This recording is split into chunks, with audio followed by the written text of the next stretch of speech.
to this special Friday the 13th edition of A Voice in the Mountains. I'm your host, Crystal Jones. Thank you for joining us. Welcome back. Today we're going to be talking about Friday the 13th. It's coming up this week, and I thought it'd be fun to do a little episode looking at the history and origins of this day, some of where it comes from, and some superstitions, and also at the end a few ways that maybe you can avoid some bad luck on Friday the 13th.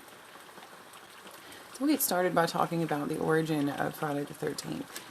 This day actually didn't become superstitious to us as we know it currently until the 19th century. In fact, the first account of this, and there are three major accounts of this in history to which credit is giving, having been probably the most likely account of where the superstition for the day began. Now, the first comes to us from 1307, and it involves the Knights Templar. They were arrested by the French on a Friday the 13th. They were accused of a number of heinous crimes at the time and were persecuted for those as well. And this, because of this happening on this day around that time, people considered it to be a day of bad luck, misfortune, and bad omens. Now, moving on, we also have two other kind of similar stories that talk to us about the same instances of where the number 13, moreover than necessarily 13 and Friday in conjunction with one another being Friday the 13th, but rather just the number 13 is associated with two different stories, one being, of course, the crucifixion of Christ, which was preceded by the dinner, the Last Supper, where there were 13 in attendance. Actually, 12 disciples in Christ. It was 13 in attendance. So that again was looked at as a preface to something bad was about to happen. And the third story, the third allegation of origin for Friday the 13th, comes to us from Norse mythology. And this story is about Loki, the trickster god. And gods are having a dinner. There's 12 of them. And again, as the 13th guest, he shows up and he's a little bit butthurt because he wasn't invited initially. And so he starts trouble, causing one god to shoot another. And when this was written about in the account later on, it was deemed as a dark and unlucky day. And that was on account again of there being 13 people there. The 13 has kind of associated itself over time up to the 19th century, where we start to see people talking a little bit more about the superstitious side of it, and again, in conjunction with it actually falling on a Friday. So the first instance of that comes from a gentleman. His name was Rossini, I believe, and he had passed away. Consult my notes. This gentleman had passed away on a Friday the 13th, and he was very well known socially in his time and was of some high stature and high regard. So, of course, news of his death reached a lot of people fairly quickly, and a large amount of people at that time. And the misfortune of him dying was considered naturally to be very unlucky. And again, it was in reference to a bad omen, to Friday the 13th being a day of death or something negative. So that was 1869 in his biography is when it spoke of him dying on the 13th. Then following that, in 1917, there was a novel written by a man of the name of Thomas Lawson. And Lawson wrote a book about basically an event that takes place on Friday the 13th. The character in the book, as I understand it, was a broker. And he took advantage of the superstition of people being leery of Friday the 13th and acting all odd and being distracted by the day and things that were going on. And in the story, the broker takes advantage of this hysteria on Friday the 13th, and he robs a bank while all this is going on. So that, again, perpetuates some of both the superstition and just the in general bad luck sense of things that could happen on Friday the 13th. So, a couple other things I thought were interesting about this. I had noticed, too, that they said that people in Spanish-speaking cultures and in Greek tradition don't actually honor Friday the 13th. They go more with Tuesday the 13th. So that's their thing. So the underlying idea of there being an unlucky day is not just simply something that's familiar to Western culture. Apparently, some other cultures divulge in this superstition, too. There's just their own personal touch on it, or their own preferred day of the week, I guess you could say, that they consider to be unlucky. So, the fear of Friday the 13th Now, it seems that in researching this, there are two different groups of people. One is more or less afraid of the number 13, which there are different names for these two very separate phobias. There is a group of individuals who is specifically afraid of the number 13, and there is a group of people who are afraid of Friday the 13th happening in conjunction, again, that particular date falling on that particular day of the week. And I tried really hard to pronounce both of these. I couldn't do them justice. I'm working on it. But for your and my sake, I'm just going to put that up so you can see the difference in the two. And Friday the 13th,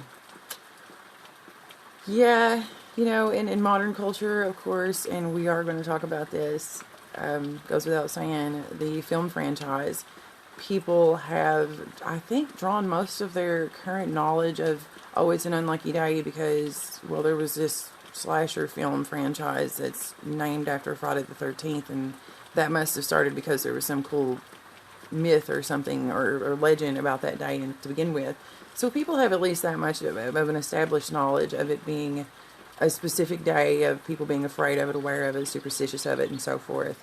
Up to the point where around 17 to 12 million people actually admitted to, apparently they took a survey, the Stress Management Center and Phobia Institute did a quick online survey one time and found out that between 12 and 21 million people claim to be affected by a fear of Friday the 13th, of this very particular phobia. And they do not want to leave their house, they do not want to drive in their car, they don't want to do anything that may increase their chances of them having bad luck on this day. So it was thought because of this that perhaps people who didn't want to go out on Friday the 13th, well, I guess they suspected that because of the day, they wanted to see if there was any truth to this, basically. So they did some studies, they polled some clinics and some hospitals and stuff, kind of the same way they did when they did the study on full moons, which that's a whole other episode, and that's totally true. There is a such thing as lunacy, but we'll get to that at a different time. But in this case, they found out that no, actually, it's contrary to popular belief. People get hurt less and have less bad luck on Friday the 13th because they're anticipating it and they're being more cautious and they're not just walking out in traffic and playing on their phones when they're driving and so forth, because they, I guess, subconsciously all day are like, don't do it, it's extra bad luck today. You get away with it a lot, but today you might not. So they're more cautious, and actually the number of people checking into clinics and hospitals and so forth on Friday the 13th was lower than expected. On a little bit lower in some areas, they said, than the actual average. So that's cool. I guess the subconscious thought of Friday the 13th drives people to actually be more careful and have slightly better luck. How about that? Now, there were a few other things that I thought were interesting about Friday the 13th, just mathematically speaking, I guess. Talking about the calendar, any month that starts with a Sunday is going to have a Friday the 13th in it. That's an interesting fact. You will have at least one Friday the 13th in every year. You can have up to 3 Friday the 13ths. And typically, the longest you can go without encountering one would be 14 months, and the shortest amount of time you could go would be 1 month in a year. For that, I did want to do this cool thing I found in the Farmer's Almanac, and it talks about 13 ways that you can increase your luck on Friday the 13th. And so here we go, 13 ways that you can increase your luck on Friday the 13th. Fingers crossed, knock on wood, with a 4-leaf clover, wearing your clothes inside out, to sleep facing south, break a clear glass, sneeze 3 times before breakfast, walk in the rain, avoid cracks in the sidewalk, or carry an acorn in your pocket. I guess that works too. Just grab a little acorn. They're kind of everywhere right now. Stuff one in your pocket this Friday. Maybe you won't have such bad luck. Alright, well, that does it for that segment on the history and lore of Friday the 13th. And we will be back in just a moment with another segment on Friday the 13th, the movie franchise, because why not? It's Friday the 13th, and who doesn't love a good scary movie no matter what time of year? So, we'll be right back after this message from A Voice in the Mountains. Welcome back. We're talking today about Friday the 13th here on A Voice in the Mountains, and I'm your host, Crystal Crystal Jones. Thank you so much for joining me. I am really excited that you all are taking a moment out of your day to watch these videos. I just want to take a second to let you know that we are on Facebook. I'm going to get back on Instagram as soon as possible. And yeah, we're on YouTube now. So that's really cool. I'm really proud of that. Hey, little baby steps. Every step counts, little baby steps. It's been a while since I've been in a studio anywhere. I have done a few interviews with some people. I'm getting back out there and reconnecting. And we'll see how it goes. Yeah, but one thing at a time, and so I do appreciate you being here, and check us out on YouTube also. They say it's not good internet etiquette anymore to ask people to subscribe. I just started doing this, so I'm going to ask you to subscribe, and I'm also going to ask that you subscribe to my other artist friends who are on YouTube as well, because they're doing a really great job putting together a lot of entertaining and informative things for you to enjoy. So support that. Support local artists in every facet possible. And the easiest way you can do that, you don't even have to get out of your chair, you're sitting right there, is just give that thumb a good go and pow, pow, like and share all this good content that you're seeing come out from these local artists. Alright, on to the fun stuff we're going to talk a little bit about, because it is Friday the 13th. Friday the 13th, the movie franchise, and because I myself have had the wonderful experience of making some movies and some horror stuff. We did Hickey the Hillbilly Vampire. It's been a while now. It's about time for season 2. Hey, yeah, check us out. That is also available on YouTube. You can watch the entire series if you're interested in that. It's a lot of fun. But we're going to talk a little bit about Friday the 13th, the movie franchise. Get back to my notes. And I found most of this on IMDb and different places. Now, this franchise has been going on for well over 30 years, so I was looking for information or facts or things that I thought would be cool that maybe you had not heard before. Some of these things I did not know. So hopefully you'll find this interesting. We'll start off by talking about the film. The original first film came out in 1980. It was, and I'm not going to give away any spoilers. I'm not going to really talk too much about the plot itself.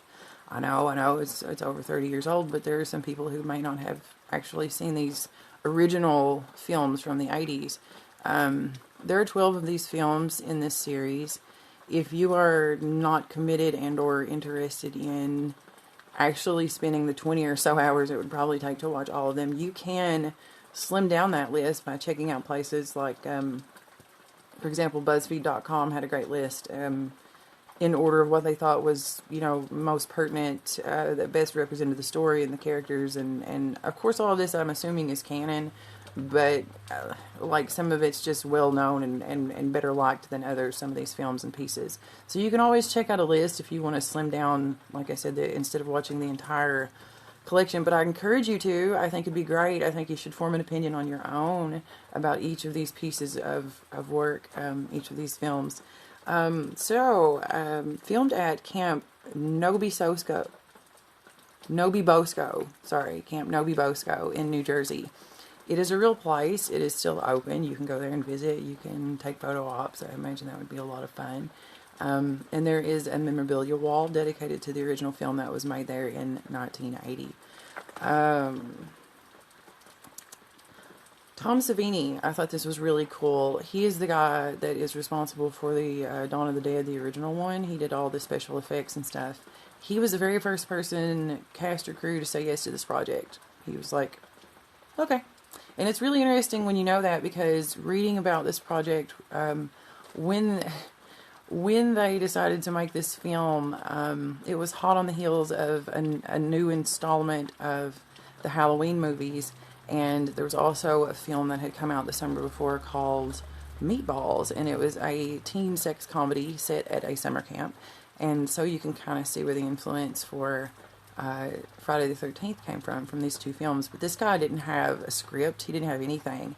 And when he was looking for people to put money into this movie, he actually just made a trailer that was just the Friday the 13th, like, coming at the camera, and there was no concept art of Jason Voorhees, there was no conceptual story, there was nothing. It was just this guy being like, I can do this. I think it'd be scary and funny. We can do this. So they gave him money, and he did it. And they rented out this camp. They closed it off to the public. They filmed here for 28 days. And one of the other cool things that happened while they were filming is that, of course, it's closed to the public, so it's going to be kind of quiet at night. Well, the cast and crew start hearing music through the woods, and turns out it's Lou Reed. Lou Reed, of all people. Hey, Lou, what's up? And so Lou Reed, actually, they get to hear him play through the woods. He's a neighbor. He lives close to this camp. And he comes over at one point and hung out with the cast and crew and just kind of like, what's up? I'm Lou Reed. And while we're on the subject of music in this film, I thought it was interesting to bring up composer Henry Manfredini. Manfredini had actually, with his own voice, is responsible for that very famous that you hear in all of the Friday the 13th movies. And he made a very conscious choice not to put any music or any score or anything in this film unless the killer was actually on scene or he was present in the scene. Not necessarily directly on film, but like he was there, like he was creeping in the bushes or something. So only when the killer is present do you hear any sound or any music in those scores. I thought that was really cool. And another thing I thought was really interesting, having done this job myself as production assistant, the role of the first kill, the very first person that Jason Voorhees kills on film in the 1980 original film, was played by a production assistant. And I'd imagine, in my head, I don't know this is the story, but in my head I imagine this kid is just hanging around doing his PA thing, and they're like, hey, you, so-and-so didn't show up, get over here. That's how I ended up in a lot of the things that I've done acting-wise. Just been on set otherwise, and they've been, hey, we need someone to put on this and stand over here to fill a spot. I'm like, okay, cool, that's fun. So this kid ends up, just by chance, portraying the very first victim that Voorhees kills when the movie flashes back to the 1958 scene. And again, trying not to give too much away about these films. But if you watch that, the person you're seeing being credited with the first cinematic murder victim of Jason Voorhees was just some kid on production doing his assistant thing, packing coffee, rolling up cords, helping with the lighting, stuff like that. So I just thought that was a really neat thing also, being in the right place at the right time to be a part of cinematic history like that. Okay, so this has been us talking about Friday the 13th. Now, there are some marathons coming on television. I know Sci-Fi Channel, for one, happens to be putting one on. And if you're interested in that and you want to check that out, you can probably check your local cable provider's scheduling for that. So we want to thank you today for joining us. And as always, be safe, support your other local artists, and have a wonderful weekend. Thank you. I'm your host, Crystal Jones, and this has been the Friday the 13th edition of A Voice in the Mountains.